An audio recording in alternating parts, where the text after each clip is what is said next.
So JaneandFinch.com is always on the grind. We just finished Goldhawk live with Rogers TV here at Yorkwoods Public School, and now we're on route for more interviews, even though we just did the shows. All right, Dwight, Drummond, and Jane and Finch. Every time I'm on Jane-Finch.com, I get myself into trouble. So I'm not even going to say anything. How are you, Sabrina? I'm good. How are you, yourself? I'm all right. Good? All right. Good. So what did you think about today's live to air?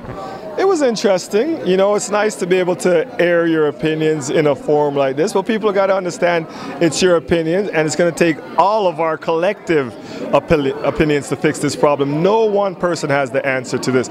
We all come from different experiences in this neighborhood, and we have different ideas on how to fix things. And, you know, they're all legitimate, they're all valid, and they all deserve to be heard. And it was nice to be able to, even though we didn't agree on everything, to be able to air our opinions tonight. Of course.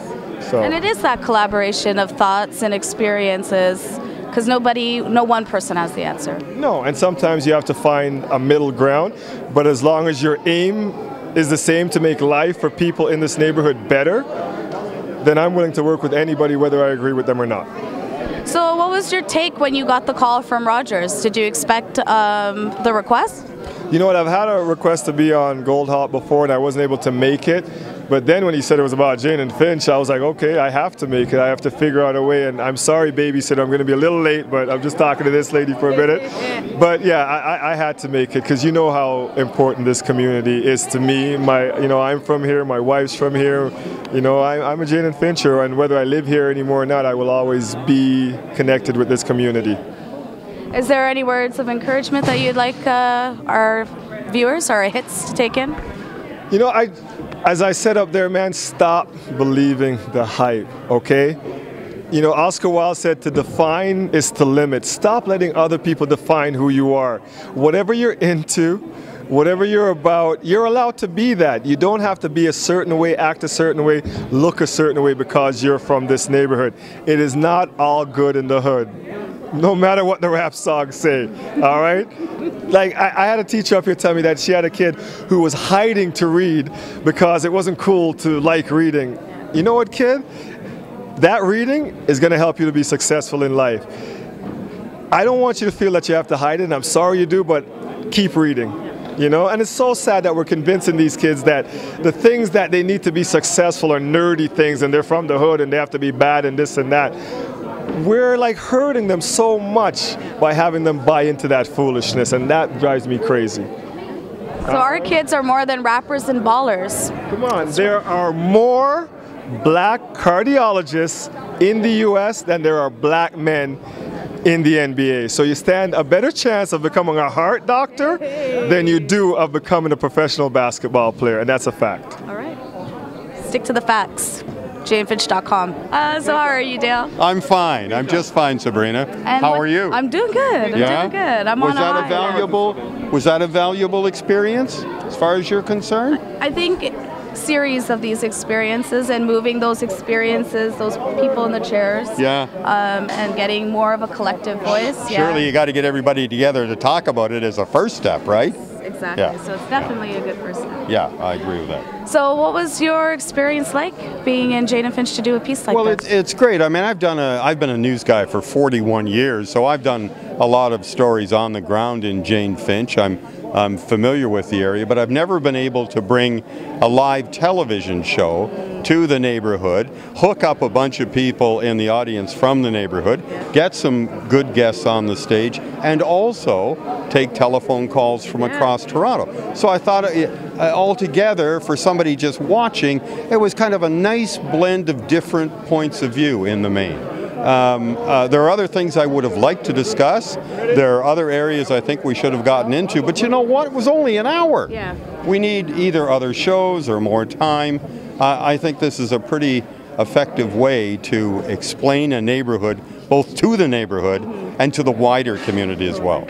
So what did you think in the discussion and the direction it went? How did you feel it went? Well, I mean, we got off, we always, in these situations, we always talk about the problems, and we knew that coming in, that we would talk about problems, but we've tried to focus the question on the tomorrows, you know, in keeping with well, all right, where's Jane Finch going to be in 10 years? Where's it going to be in 20 years? But we get a little stuck on the problems because they're so dire. These are major problems. If you don't have a job, if you're being victimized by crime, if you're being, hassled by the cops, if all the other various things that are happening, not just in this community, but in a lot of communities. So we didn't get past some of that enough to focus on the future. But you know what? If we ever do it again, and I want to do it again, we'll get past it. Yeah, that'd be awesome. Yeah. So the direction that you would have hoped for it to go, would you mind sharing some of the? Well, I mean, I don't know. You saw me turn at one point to the audience and say, "What are some of the more positive things? Let's talk about some of the more positive things." Somebody over here said, "We got to focus on the successes." Somebody on the phone said that as well, and we did a bit with our guests. We got to do more of that. That's all. We just have to do more of that. But it means everybody's got to get involved. You got to hear those stories. The media can only go so far. We can ask the questions. We can do our best to be fair, to interpret what's going on, but we need all that feedback from real people out there to make our job meaningful, really.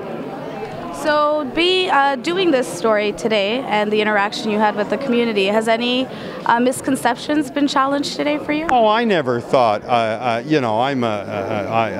accuse my own colleagues of stigmatizing Jane Finch. I'm not trying to sound holier than thou or anything, but I never stigmatized it. I come from poor. As a kid, we were poor. I know a bit about poor. I know a bit about being disadvantaged. Not Jane Finch, understandably, and not some of the other problems that you face here, but I am always, very skeptical of some branch of the media that wants to stigmatize and label a neighborhood. And maybe that's the kind of conversation I thought we could have had tonight, where you could say, and it came up right at the very end, someday somebody will say, "Yeah, I'm from Jane Finch." "Oh yeah, I'm from Rosedale." "Oh yeah, I'm from Weston."